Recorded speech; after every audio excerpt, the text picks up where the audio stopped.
Some strange shit had been going on, enough to give him the creeps, and a bit of perspective. Why? He asked. We've seen each other before. She sipped her wine. It's always been you sneaking over to my place after Katie went to bed. We'd have a few drinks, fuck around a little, and you'd be gone before she woke up. But a date? A real date? With candles and food? And look at the place you picked. She waved her glass around in a wobbly arc, sloshing a little wine on the table. It's beautiful here. The full moon and the sounds of the lake. If I didn't know better, I'd say you were up to something. He brought the cup to his lips, but then set it down before taking a drink. Jenny sat opposite him with slightly unfocused hope in her eyes, wearing what must be an old bridesmaid dress, their knees touching, her hand resting inches from his. And that smile, bright and inviting in the darkness that surrounded them. He opened his mouth to say something, paused, and then did take a drink of his wine. After wiping his mouth with his sleeve, he pushed on. I ain't up to nothing, he said. I wanted to get together. You know, not just mess around. I'm tired of just messing around. He swirled wine in his cup. I never had much of a life. A wife, kids, and all by myself. I'm tired of having no one and nothing to look forward to. His eyes lit up. Like a boat that's broken its anchor line. I've been drifting all these years without something to hold me steady. He grinned, impressed with himself. That was about the most romantic thing he'd ever said. Jenny stared at him. One bushy eyebrow crept up like an inchworm. Did you just call me an anchor? A big, fat piece of metal. Chet's grin crumbled as his jaw fell open. He blinked, unsure of what to say.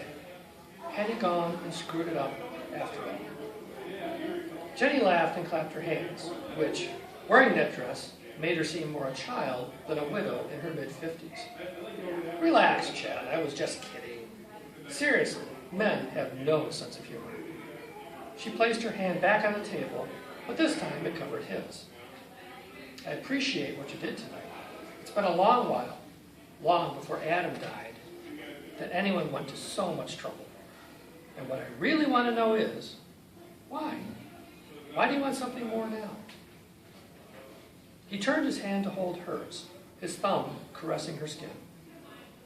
I've had an odd couple of days, seen some of the uglier side of people I thought was my friends. Denny and me, we met this guy.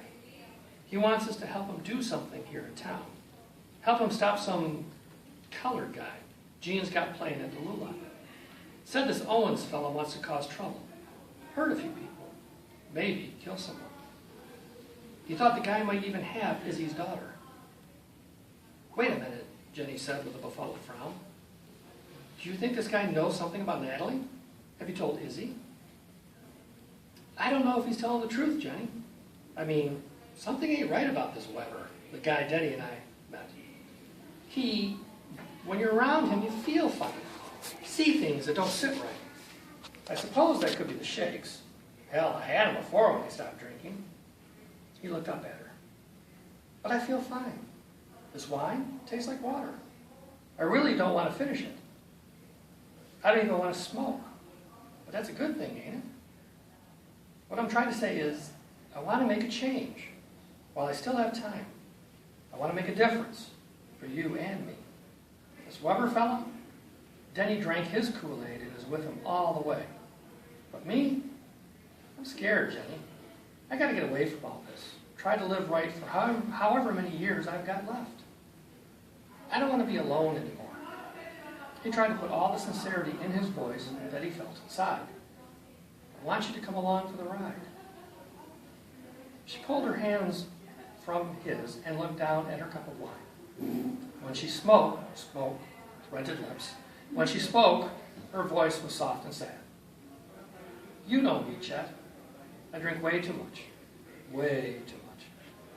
I've tried to stop, but that damn vodka bottle keeps calling to me from the freezer. I can't help myself. She looked back at him. I'm damaged goods. If you really want a happily ever after ending to your life, find a better person. A coyote howled from the woods, giving voice to Chet's dismay. Please, Jenny, it's not too late. At least, not too late to try. He lowered his voice. Look at me. I don't got a lot of money. I certainly ain't no George Clooney. He brought her hand to his lips and kissed it. But deep inside, I think I'm a good man, a deserving man. More so, I'm hoping you feel the same about yourself. She looked at him for a while, silently regarding him or his words. Her grip on the cup tightened enough to crease the red plastic. She blinked several times, licked her lips. I'm sorry, Chet, but I'm not like you. I'm not that strong. The hope fled from her eyes. Adam used to say the same thing, that we could stop our drinking and be better parents for Katie. It didn't work out then, and it won't work out now. You do deserve a better life. Just not with me. I'd only bring you back down. I couldn't live with myself if I did that to another person. She shuddered. Once was enough. The old Chet, hidden somewhere deep inside but still alive, screamed from the pain of another rejection, and the faint desire for a bourbon and cola swept through him for the first time in a day. The new Chet, still at the helm and steering the ship, ignored his old habits and smiled. How about this? We have another date. We'll fool it around. You and me have dinner again. We take it a day at a time. No promises, no commitments. What do you think? Setting her cup of wine aside, Jenny sighed. You know you're setting yourself up, right? We'll end up getting hurt, or worse. I figured my pain's my own business. I can risk it if I want to. The coyote howled again, only this time it was much closer. And maybe it wasn't a coyote. It sounded off, funny. Jenny threw a nervous glance toward the woods. They don't usually get this close, do they? It's probably just the chicken bones. Chet scooped the scrapes and dumped them into a bag. Damn animals can smell food a mile away. But what if a shape emerged from the tree line? In the pale moonlight, there was a dark mass set against the darker backdrop of the trees. Larger than any coyote he'd ever seen. Larger than a bear. Chet, Jenny said worriedly. He grabbed her arm. Get behind me. As he pulled her around the table, the animal broke into a loping run. It covered the distance with surprising speed and halted near the gazebo steps. A growl issued from its throat, a thrumming, two-tone sound, as if it were using different sets of vocal cords. Chet could make out sleek fur, but it looked uneven, patchy. Twin flickering points of red flame danced in the darkness. The candlelight reflected in the eyes of whatever it was. Chet stepped around the table, got between the creature and Jenny. Flapping his hands, he shouted, "Go on now, get out of here." The creature dug its front paws into the dirt and stretched, just like a damned cat. When it rose, its large head, that part looked faintly wolfish, scented the air. And maybe it was the dark playing tricks on him, but dear God, he thought he saw the creature nod as if satisfied. "Oh my God, what is that thing?" Jenny shrieked and began crying.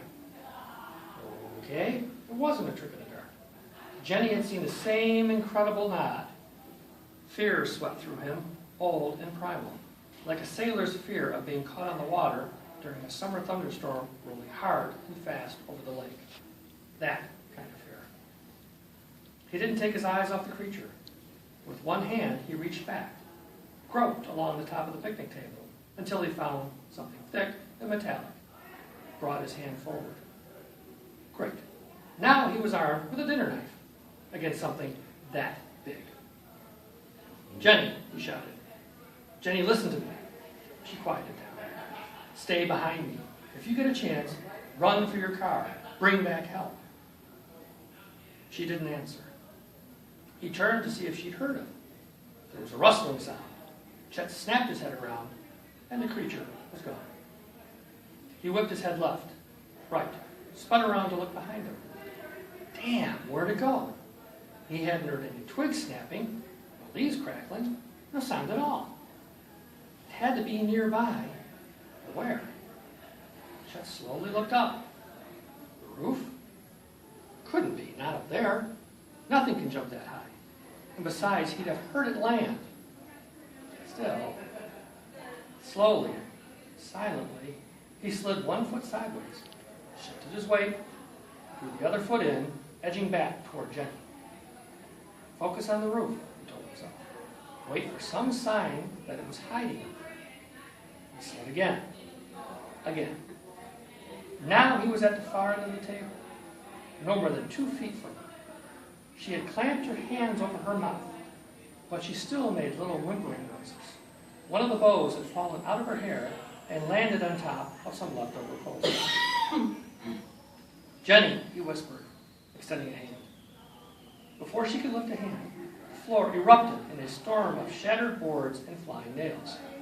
The explosion launched the picnic table into the air. It flipped, collided with the gazebo's roof, and crashed to the floor, then skidded down the stairs and wedged between the wood handrails, blocking the exit. With the candles snuffed out, darkness collapsed in on them, leaving behind the faint, crystalline glow of moonlight. It took Chet a few seconds for his eyes to adjust. A broad swath of midnight climbed out of the hole in the floor.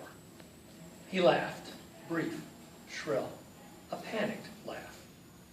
Jenny backed away from the thing, muttering incoherently. She stopped when she hit the gazebo's railing. Once out of the hole, the thing turned toward her. "No!" Chet cried, slashing at the creature with his knife. The blade slid harmlessly across its thick hide. Twisting, he landed a solid blow with his left fist, and the creature grunted. So, it could be hurt. He shifted his grip on the knife so the blade pointed down. With the creature snarling, its jaws snapping at him, he drew his arm back. Then, like a pitcher throwing a fastball, he launched a hard, overhand blow at the creature's back. Tears ran freely down his leathered cheeks as he drove years of frustration and rage into that one massive blow. He felt the blade skitter off something hard and then sink in. The damn thing bellowed, turned, and stood up on its hind legs. Stunned, Chet didn't have time to react. The creature hit him with a backhand blow to the chest. The impact drove the air from his lungs, and suddenly he was flying backward, twisting in the air, the inky black surface of the lake sliding across his vision. His hips lifted, gained altitude, and forced his head down. He tried to throw his arms out to catch himself, but he wasn't fast enough. He crashed hard into the picnic table. A thick board almost gutted him. The impact doubled him over. His head smacked solidly into more wood. The dark night turned a brilliant, silvery white, then back to black. He rolled off the table and onto the floor. The knife fell from his limp grasp. It clattered down the steps into the dirt below. As Chet's body hung half in the gazebo, half on the steps, the creature turned and advanced on Jenny. Still upright, its head grazed the boards forming the gazebo's roof. Jenny, her eyes wide, stood transfixed as it reached with long taloned fingers and grabbed her arms. Silhouetted against the moonlit surface of the hind leg, Chet saw the creature's shoulders bunch, saw muscles cord under fur and with scales. Jenny's mouth split open into a soundless scream as the thing began to squeeze. Chet tried to get up, desperately wanted to. He had to save Jenny, but the world had turned greasy from the pain racking his body. He couldn't get his legs to work. They slipped, slid, folded under him. He cried out in frustration. With her arms pinned to her sides, Jenny finally found her voice. She screamed and screamed. Oh God, how she screamed. That sound, that horrid, pitiful, helpless wailing, filled Chet with coppery waves of terror. The thing was killing her. Adrenaline surged through his body like an electrical charge. His heart racing, Chet scrambled over the upturned picnic table, threw a hand out, fingers clutching for the gazebo's guardrail, banged clumsily against it, lost his balance, and spilled forward. As he hit the floor face first, something sharp ripped across his cheek. He brought his hand up, felt blood flowing from the wound. Trembling, his trembling fingers pulled at the bent nail that had lodged itself into the meaty part of his jaw. The sour stench of urine filled the air, and he began crying when he realized he'd pissed himself. All the while, Jenny's screams filled his ears until he thought they would burst. The creature's jaws snapped at Jenny's face. Her hands flapped uselessly as her elbows were driven into her ribcage. Then, like a man playing an accordion, the creature brought his hands together. Jenny crumpled like a used napkin. Her screams were cut off as gouts of blood flew from her mouth and nose, from her eyes and ears. Her hands spasmed into fists. Her feet drummed against the floor. The creature lifted her, shook her, threw her into the night. She landed on the beach some 30 feet away. She wasn't moving. "Oh no, God, no," rasped Chet through his tears. "I'm sorry, Jenny." The thing turned, dropped back on all fours. It issued a harsh, barking sound, almost like a hyena's, almost like laughter. "What are you waiting for?" "I'm not afraid of you." The creature skirted the hole in the floor. It stopped before Chet. "Come on," he screamed. "Come and get me." And it did.